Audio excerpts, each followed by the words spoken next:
Weeks before the start of camp season, camps across Texas and state leaders are scrambling to navigate a series of new laws. Camps are struggling to meet the new safety requirements.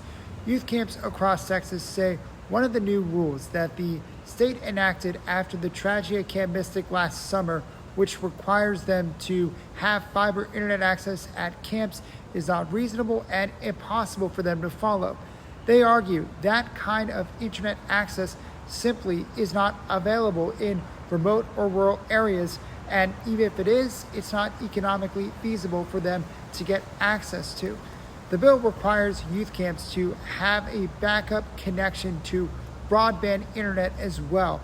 On Tuesday, Lieutenant Governor Dan Patrick, who leads the Texas Senate, and Texas House Speaker Dustin Burrows issued a joint statement aimed at offering some relief to these camps. They acknowledged that some camps have struggled to meet the requirement to install new fiber optic internet infrastructure, but they say there are means other than fiber that can provide reliable, redundant internet access, which they say would satisfy the purpose and spirit of the law. Looking at the text of that law, again, there are some questions about whether it does.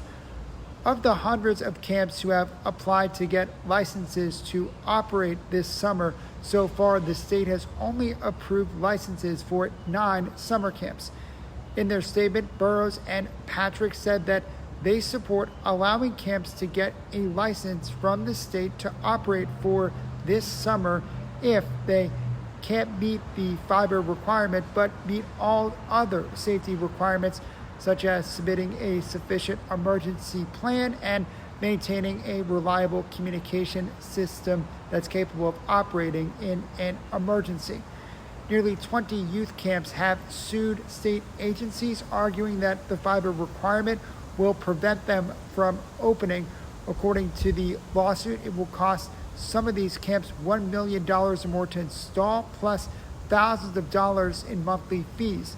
State Representative Wes Verdell has called on Governor Greg Abbott to call state lawmakers back to Austin for a special session to address some of these issues with the law. In their statement, Burrows and Patrick said that legislative relief won't come until the next full session in 2027.